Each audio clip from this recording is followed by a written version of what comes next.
Goeiedag geliefdes, baie welkom by hierdie week se Bybelstudie geleentheid. Ja, ons maak klaar met die boek 1 Johannes en as jy dalk hierdie reeks volg en ek praat so 'n bietjie snaaks, ek het 'n operasie ondergaan in my mond, so vir die volgende paar maande gaan my spraak nie 100% wees nie, maar ek probeer, maar ons gaan lekker saam gesels vandag en kyk wat die Here vir ons wil leer hier aan die einde van 1 Johannes. En voordat ons verder gaan, kom ons sit so en dan bid ons saam. Vader, baie dankie vir al u liefde. Dankie vir al u genade. Dankie dat u dag in en dag uit vir ons sorg.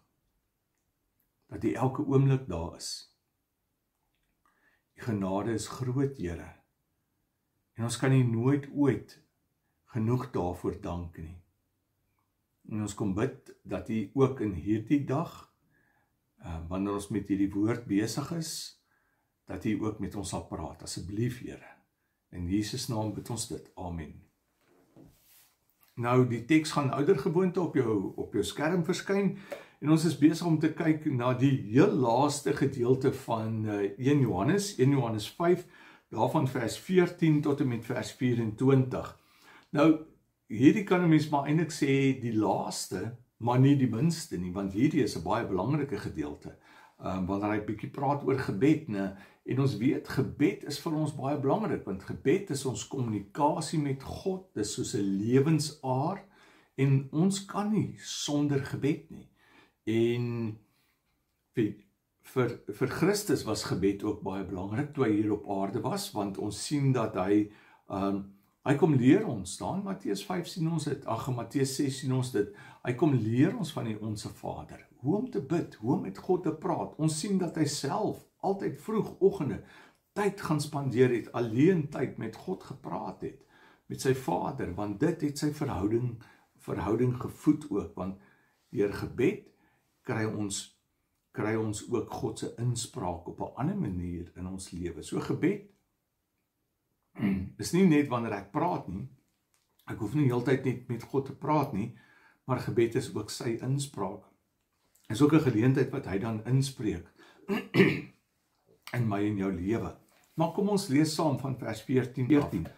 En nou kan ons met vrymoedigheid na God gaan, omdat hy ons gebede verhoor, as ons enige iets volgens sy wil vra. Nou, hier sien jy, né? Hy sê, 'n gelowige is veronderstel om met vrymoedigheid na God toe te kan gaan. Hoekom kan ek met vrymoedigheid na God toe gaan?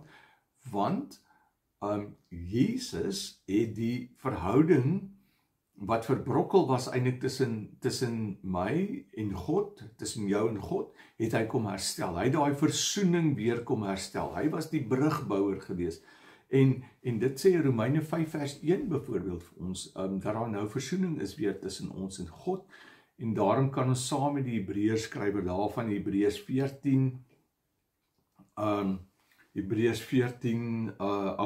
4 vers 15 en 16, kan ons saam met die Hebreërs skrywer eintlik sê, weet, dat hy moedig ons aan, dat ons met vrymoedigheid na God toe kan gaan, dat ons met vrymoedigheid in daai hemelse troon sal kan nader, dat ons diepste hartsbegeertes met God kan uitklaar. En dis wat hierdie gedeelte jou uitnooi. Hy sê, kom ons gaan met vrymoedigheid na God toe, omdat hy ons gebede verhoor. So hy luister na ons, want onthou nou, as ek die vrymoedigheid het om na God toe te gaan, wat veronderstel dit?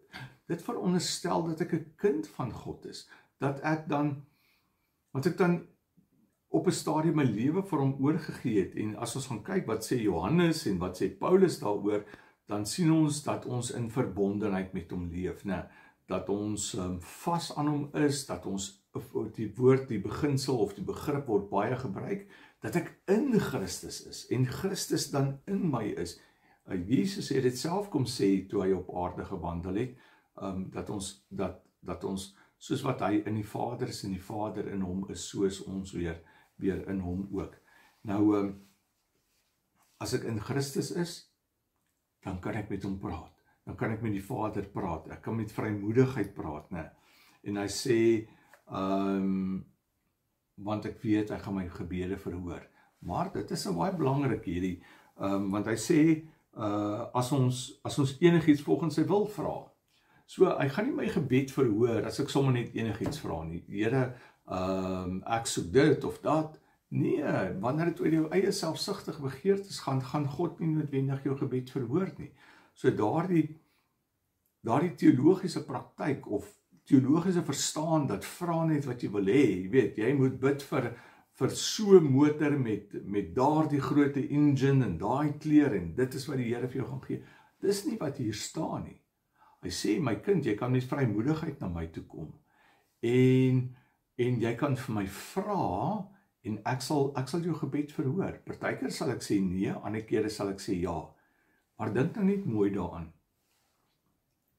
As jy in sensitiwiteit met God leef, as jy in hom is, dan gaan jy nie goed vra wat onnodig is nie. Jy gaan nie goed vra wat buite sy wil is nie, want jy beweeg binne die wil van God. En dan maak dit 'n verskil, né? Om iets te vra. En dan begin Johannes en hy noem dit in terme van spesifiek van ons medegelowiges. So hy vat dit nie in Hebreë nie, maar hy bring dit in en hy sê, goed, in terme van jou broer, jou gelowige, wat sondig. Hy sê in vers 15, en aangesien ons weet dat hy ons gebede verhoor, as ons iets so vra, weet ons ook dat ons kry wat ons van hom vra, né? As Here, u wil, nie my wil nie. As iemand sy broer sonde sien doen, wat nie tot die dood lei nie. So ek doen iets, my broer, my medegelowige doen iets wat verkeerd is, sy gedrag is nie na wense nie, dis nou nie om Christus, so dit lei nie na die dood nie, menende, ek is nie besig om Christus, weg te skuif uit my lewe uit en om nie meer te bely as my verlosser nie ensovoorts nie. Nee, ek doen maar sekere goedjies wat ek verkeerd doen in my gedrag en die praktyk van my lewe. Hy sê, as jy jou gelowige, as jy jou medebroer of suster sien iets verkeerd doen, dan moet jy bid. En God sal die broer die ewige lewe gee. Menende, bid vir daardie broer. Moet nou nie gaan sê, ja, maar jy is so en jy is so en jy is so nie. Nee, hy sê, bid vir daardie broer wat op die verkeerde pad is. Bid vir daardie broer wat worstel met sekere goed. Bid vir die gelowige wat worstel met sekere goed. Wees dankbaar dat jy nie daarmee worstel nie. En hoekom moet jy bid? Want wat gebeur dan? Dan daardie gelowige wat worstel met een of ander sonde in sy of haar lewe. Wat gebeur? Jy dra daardie persoon aan God op. Jy bring daardie persoon as dit ware in die geesteswêreld voor God en sê, help asseblief hierdie persoon. En dit is wat belangrik is. En wat is God se hartklop? God se hartklop is dat hy in sy volheid in ons woon, dat ons sy wil sal doen. So daarom sê hy, as jy so bid, dan sal God ook daardie persoon help. So dit is om dan binne die wil van God te bid. So moenie veroordeel dan nie, maar bid eerder vir daardie persoon. Dra daardie persoon aan God op. Want wie bring die verandering in 'n mens se lewe? Dis die Heilige Gees, né? Is die Gees van God wat verandering bewerkstellig. Dis nie ek of jy wat so wonderlik is nie. Nee, dis die Gees van God en daarom dra hierdie persoon op. En hy sê verder, dit geld die sonde, dit geld die wat sonde doen, wat nie tot die dood lei nie. So hy praat van die persoon wat dan algemene verkeerde goedjies doen. Daar is sonde wat tot die dood lei, né? Sonde teen die Heilige Gees. Menende sonde waar ek Christus eintlik afsterf en Christus glad nie meer toelaat in my lewe nie, sy werking nie. Wat ek hom eintlik as dit ware nie meer aanvaar as verlosser nie. Hy sê daardie sonde lei tot die dood. En hy sê, maar dis nie te sê dat jy nie vir daardie broer moet bid nie. Bid steeds vir daardie persoon. Bid steeds vir daardie persoon. Dat God deur die Gees in daardie persoon se lewe sal inwerk en sal inspeel.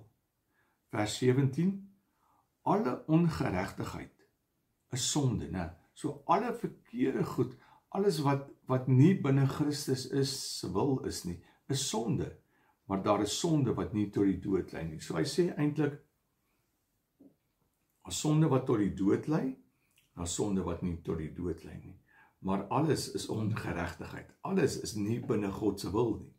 Of jy nou worstel met klein sondetjies, is nie reg nie. Want sonde is om God se doel met jou lewe te mis.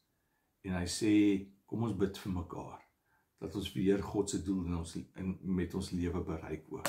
Goed, so hy sê dan vir jou, dis baie belangrik om vir jou medebroers en susters te bid. Jy het die vrymoedigheid om na God toe te gaan en hulle aan God, jy weet, om hulle voor God te bring in gebed.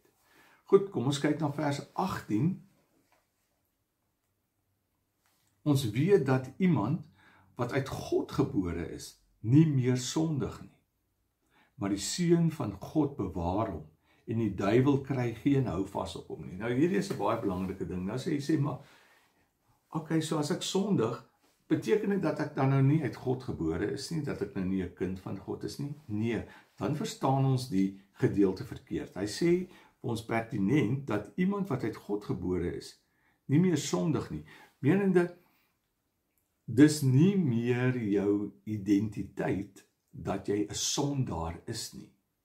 Daardie is weggevat van jou, daai identiteit is weggevat van jou, daai identiteit het gesterf, toe jy jou lewe oorgegee het aan Christus. Want toe was jy nie meer 'n sondaar nie, maar jy het 'n kind van God geword. En as kind van God, kan jy nog sonde doen, want ek en jy is in hierdie wêreld, en die duiwel val ons aan. So as ek nie my denke beskerm nie, dan gebeur dit, dat ek soek voor my eie sondige natuur, menende, dat ek verkeerde goed kan doen, dink of sê. So dit gebeur, dit beteken nie dat ek en jy nou geen sonde doen nie. En dan gaan hy aan, en hy sê, maar die seun van God bewaar ons, beskerm ons. Jy onthou die gedeelte in Efesiërs 6, wanneer hy sê, die wapenrusting, dat ek en jy die wapenrusting van Christus moet aantrek, so kom ons trek daardie wapenrusting aan. En hy sê hier, die duiwel kry geen houvas op daardie mens nie. Iemand wat in God, wat uit God gebore is. So menende, ek dink is Kolossense wat vir jou sê, onthou Christus het jou weggeneem onder die heerskappy van die bose, van die duiwel, en jou onder sy heerskappy, onder sy nuwe bestuur geplaas. En nou sê hy net eenvoudig vir jou, die duiwel het nie meer 'n greep op jou nie. So, dis hoekom jy nie meer 'n sondaar is nie. En wat hy voorts vir jou sê, is dat die duiwel het nie 'n permanente greep op jou nie. Hy kan 'n invloed hê op jou, maar hy het nie meer 'n greep op jou nie. Jy is nie meer onder sy heerskappy nie. Jy is onder die heerskappy van Christus. En ek dink, vir 'n gelowige, is dit belangrik om te onthou. Want ons besef dit nie altyd nie, of ons glo dit nie, maar die duiwel het nie meer houvas op jou nie. Jy is nie in identiteit meer 'n sondaar nie. Jy is 'n kind van God. Daarom lewe soos 'n kind van God. Christus help jou in hierdie proses. Hy bewaar jou, sodat, maar gelukkig sê 'n gedeelte wat ons vroeër gedoen het, 1 Johannes 1 vers 9, wat sê, ons kan nie sê dat ons nie sonde het nie.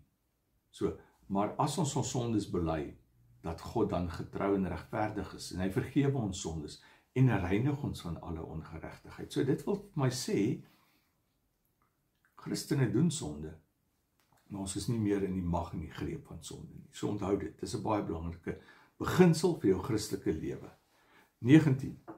Ons weet dat ons aan God behoort, en dat die hele sondige wêreld in die mag van die duiwel is. Dit het Efesiërs 2 kom sê dit vir ons baie mooi, die owerste van hierdie wêreld, wat in beheer is van sy mense, dat hy hulle oorgee, dat hulle net doen waartoe hulle liste, en hulle drange, hulle laat lei. So, vers 20, en ons weet dat die seun van God gekom het, en ons verstand gegee het, hy het ons verstand verlig ook, né? ons denke verlig, hy het ons denke kom vernuwe, soos wat Romeine sê, 12 vers 2 sê. God het gekom en ons verstand gegee het om die ware God te sien, om God te sien, om te leer ken, die ware God te ken, ne? Om die ware God te ken, sê hy.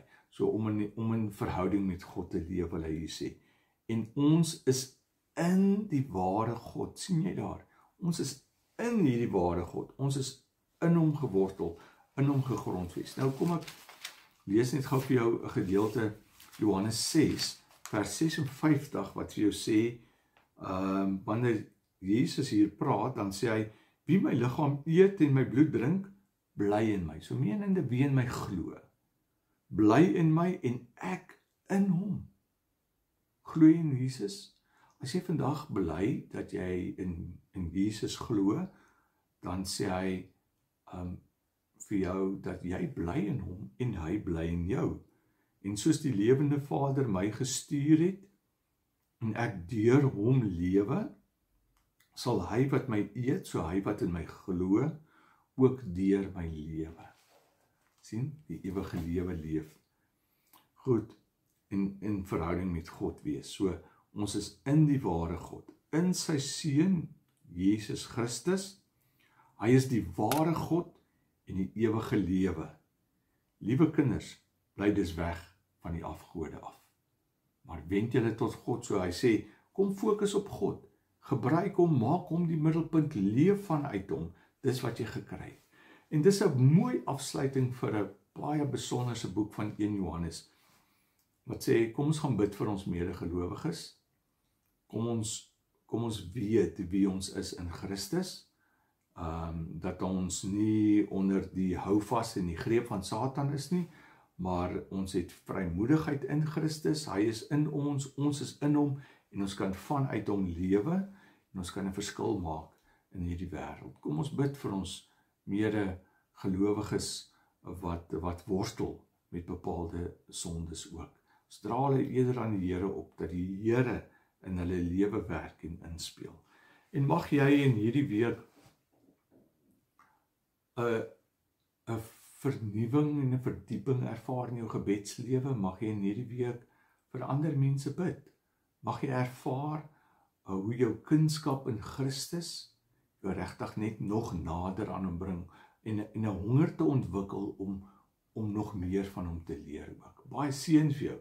Kyk gerus na die Bybelstudie, vra hierna, dink daaroor na, bespreek dit dalk saam met iemand en as die Here wil, dan gesels ons volgende week weer verder. Kom ons sluit die oë, dan bid ons saam. Vader, baie dankie dat ons met U kan praat. Dankie dat ons nou met U kan praat. Dankie dat ons met vrymoedigheid na U toe kan gaan, omdat Here Jesus U versoening bewerkstellig het tussen ons en die Vader, en daarvoor is ons U ewig dankbaar. Dankie Vader, dat ons weet dat ons kinders van U is. Dankie dat U ons bewaar en dat U ons beskerm. Dankie dat U ons weggeneem het uit die greep van Satan en ons onder U heerskappy kom plaas het. Help ons om so te leef. Help ons om 'n voorbeeld te wees, help ons om 'n verskil te maak in hierdie wêreld ook. Aan U wil ons al die eer gee vir hierdie dag en vir ons lewe. In Jesus naam bid ons dit. Amen. Mag jy 'n geseënde week hê, gaan en maak 'n verskil. Groete.